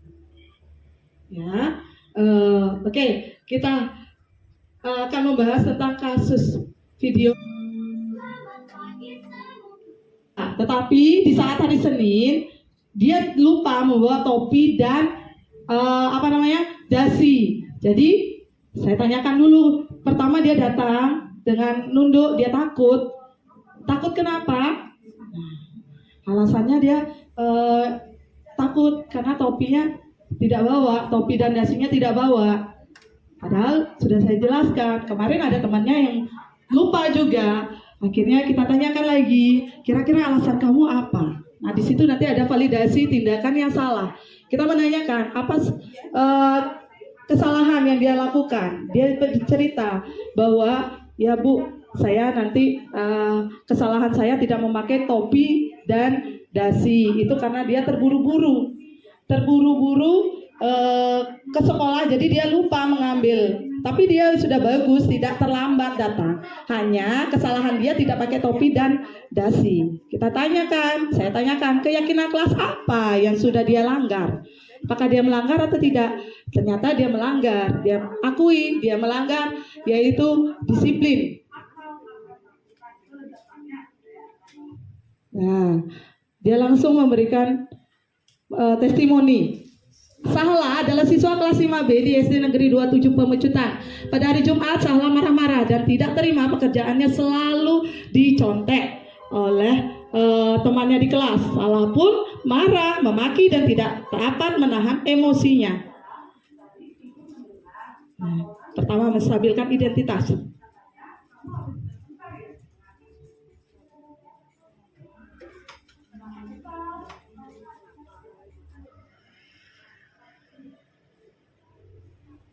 Nah, itu kasus yang kedua. Kita saat berdialog, ingat, kita berdialog, ajak muridnya yang melanggar itu ke ruangan, kita dialog berdua, jangan sampai ada yang tahu gitu. Jadi ini saya berdiskusi berdua, menanyakan kesalahannya. Dia bertengkar sama Ajus suka nyontek katanya, ya dia tidak terima. Jadi keyakinan yang dia langgar itu menahan diri, bersabar. Jadi harus bersabar. Dia hanya untung dia hanya memukul meja, tidak sampai memukul teman itu. Nah, selanjutnya di sini tentunya dia melanggar keyakinan kelas yang tadi juga. Keyakinan kelas bersifat lebih abstrak daripada peraturan yang lebih rinci dan konkret.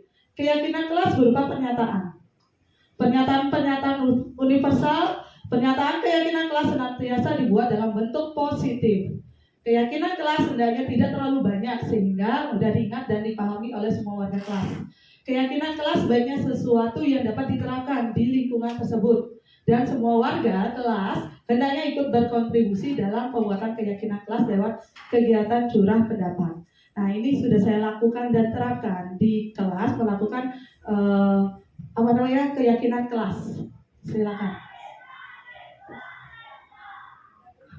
Itu murid-murid saya.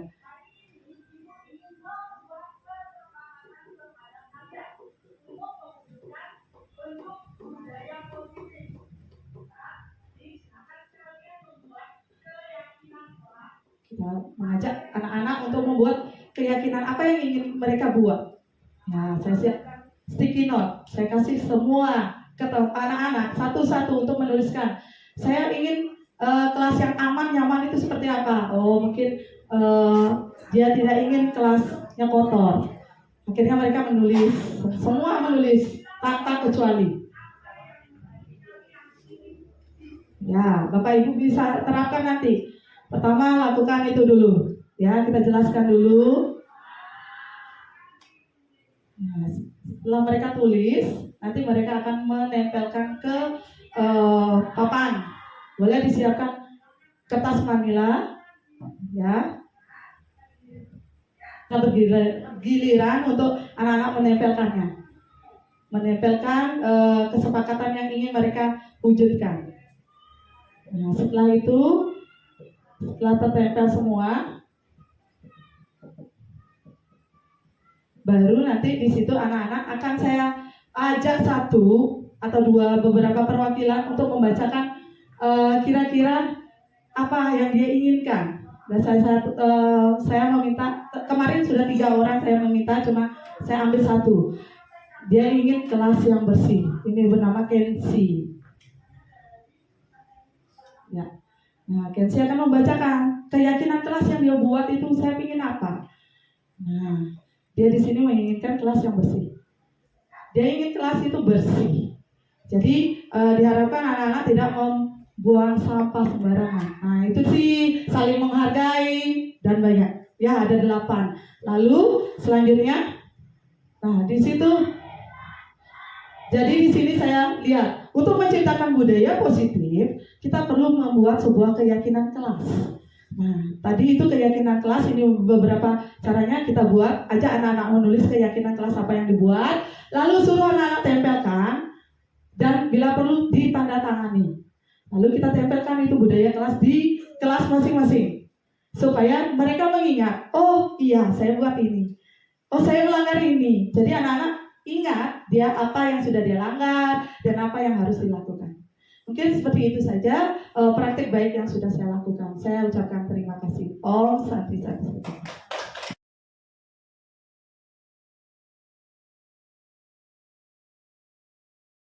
Sekarang izinkan saya untuk berbagi praktik baik dengan Bapak Ibu semuanya. Ya, adapun praktik baik budaya positif yang telah saya lakukan yaitu 2 kegiatan, yaitu pertama pembuatan keyakinan kelas dan yang kedua penerapan dari segitiga restitusi.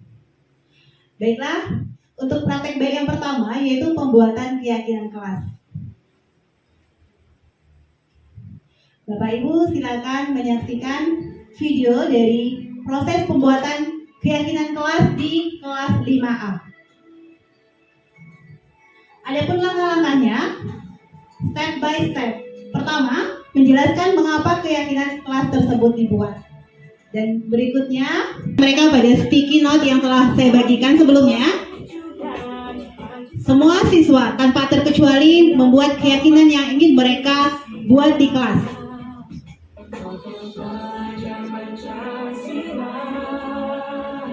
Mereka terlihat sangat antusias dalam membentuk keyakinan di kelas 5A.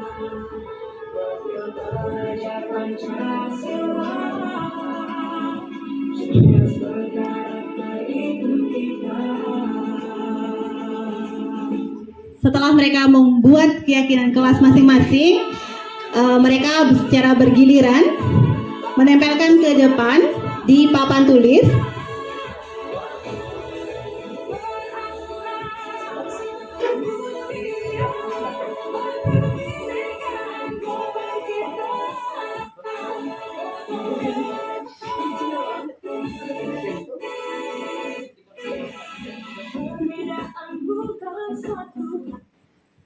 Oke, kemudian setelah itu anak-anak saya ajak berkreativitas untuk membuat keyakinan yang telah mereka sepakati dalam sebuah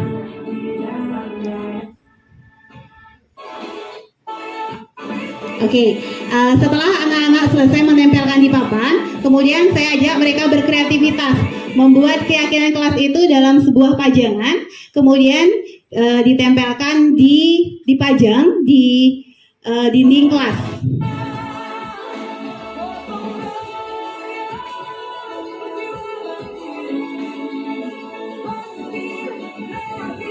Oke, itulah hasilnya dari keyakinan kelas di kelas 5A.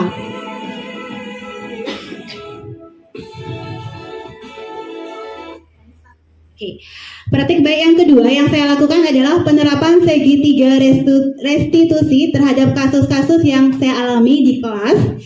Kasus pertama yaitu ada salah satu siswa saya yaitu yang bernama Gede secara diam-diam makan di kelas saat jam pelajaran sedang berlangsung. Terhadap kasus identitas, saya manggil siswa tersebut untuk diajak berdialog. Setelah itu, saya melakukan validasi tindakan yang salah. Menanyakan apakah yang dia perbuat itu adalah hal yang benar, walaupun dia melakukan itu dengan alasan karena lapar. Dan saya tidak langsung membilang, kamu melakukan hal yang salah. Tetapi karena lapar, memang sewajarnya kamu akan makan. Seperti Bu Guru juga, kalau lapar pasti akan makan. Tetapi yang dilakukan itu adalah hal yang benar atau salah, dan dia pun menjawab itu hal yang salah. Karena melakukan hal tersebut bukan pada waktunya. Dia mengakui melakukan hal tersebut karena dia lapar saat jam istirahat. Dia tidak langsung makan atau belanja ke kantin, tapi bermain hingga waktu istirahat habis, hingga masuk kelas, dan di kelas dia menjadi lapar. Akhirnya dia diam-diam makan di dalam kelas.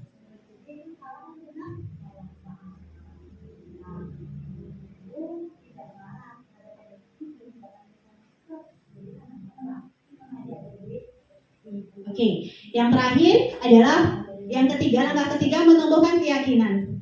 Saya menawarkan kepada Gede, pada murid saya, solusi apa yang bisa Gede ambil terhadap permasalahan tersebut, terhadap kesalahan yang telah dia lakukan. Dan dia memberikan jawaban kepada saya bahwa dia akan selalu sarapan sebelum ke sekolah, dan kedua, jika jam istirahat dia akan makan terlebih dahulu, pergi ke kantin untuk berbelanja atau makan bersama teman-temannya, setelah itu barulah dia bermain, sehingga hal tersebut tidak akan terulang kembali.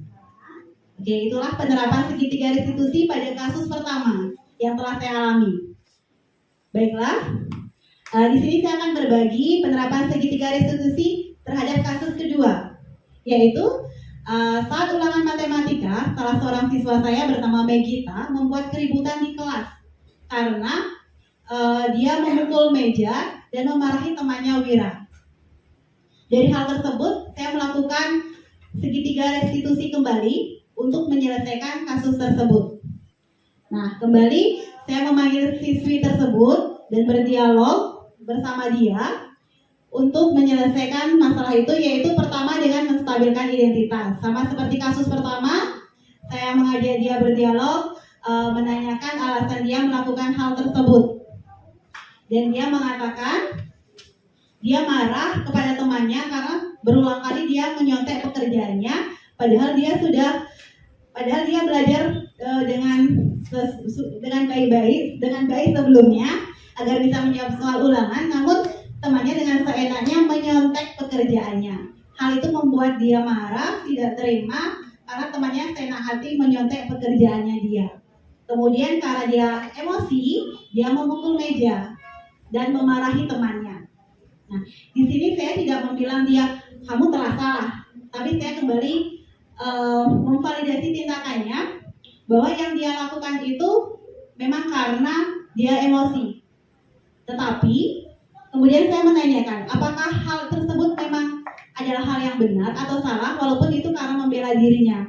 Dan dia mengakui kalau itu hal yang salah. Tidak seharusnya dia melakukan hal itu karena telah melanggar keyakinan kelas.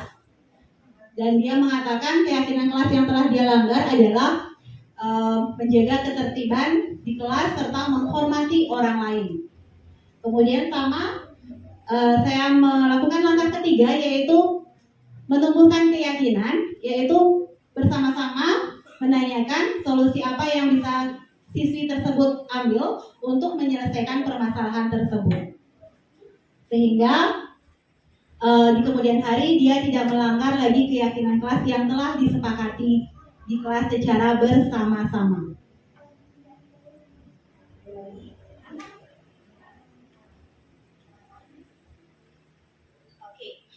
Demikianlah praktek baik yang telah saya lakukan di kelas 5A. Semoga Bapak Ibu bisa ikut melaksanakan praktek baik untuk menumbuhkan budaya positif di kelas masing-masing. Sekian dan terima kasih dari saya. Kita telah tiba di sesi terakhir dalam acara diseminasi budaya positif ini, yaitu refleksi. Karena segala kegiatan yang kita lakukan harus diakhiri dengan refleksi. Kepada Ibu Anissa, dipersilakan untuk memandu.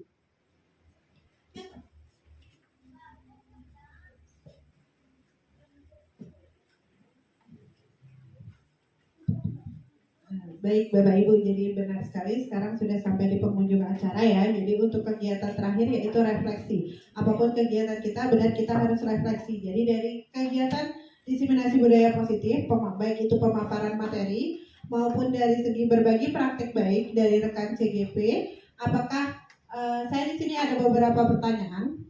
Jadi yang pertama, hal baru apa yang mengubah paradigma saya yang saya dapatkan? Jadi apa yang Bapak Ibu dapatkan dari diseminasi hari ini? Terus yang kedua, perasaan apa yang muncul selama mengikuti sesi ini? Yang ketiga, peran Among seperti apakah yang saya telah lakukan selama mengikuti sesi ini? Terus yang keempat, saya akan menjadi Among yang seperti apakah setelah mengikuti sesi ini? Jadi Bapak Ibu dapat menuliskannya ya pada satu lembar kertas mengenai refleksi dari masing-masing. Ya, atau saya minta satu orang untuk bisa mengungkapkannya secara langsung, satu atau dua orang. Silahkan bagi Bapak Ibu yang mau mengungkapkan pendapatnya mengenai refleksi diseminasi hari ini.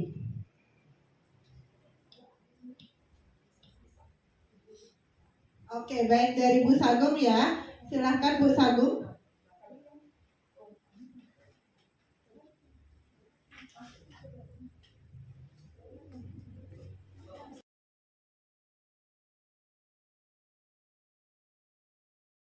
CGB peserta CGB teman-teman saya tadi, hal baru apa yang mengubah paradigma saya yang saya dapatkan.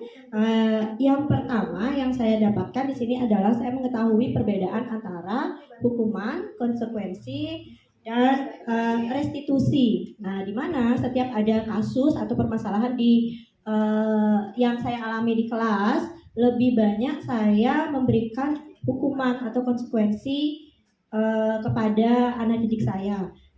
Tetapi setelah saya mendengarkan tadi pemaparannya, ternyata ada yang bisa kita terapkan di sini dalam menyelesaikan kasus, yaitu dengan segitiga restitusi. Ya. Kemudian yang kedua yang saya dapatkan di sini mengenai posisi kontrol guru.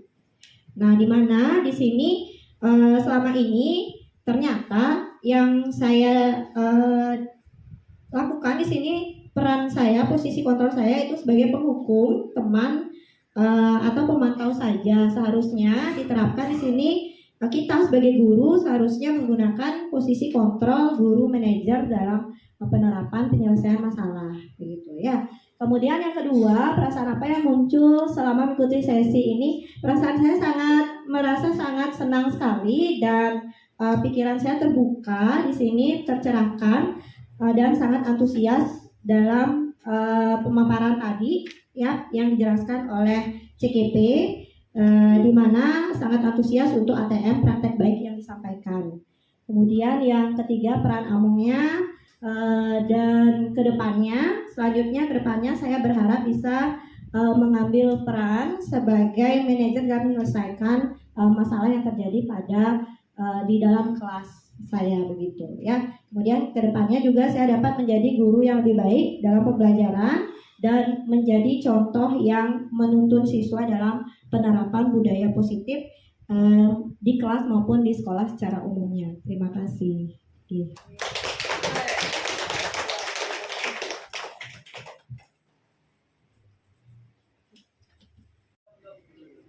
Demikianlah serangkaian acara kita pada hari ini.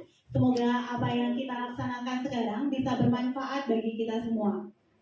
Dan mari kita bersama-sama menumbuhkan budaya positif di sekolah dengan menciptakan sekolah dan pembelajaran yang menyenangkan sehingga dapat menumbuhkan siswa berkarakter profil belajar Pancasila.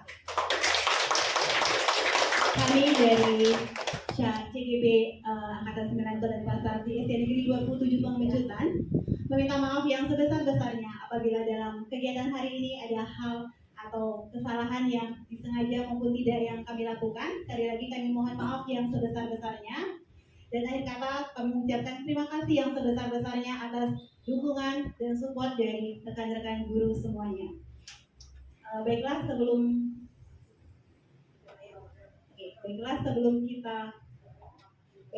kita mengakhiri acara hari ini, kita tutup dengan doa bersama. Sesuai dengan agama dan kepercayaan masing-masing, berdoa dipersilakan.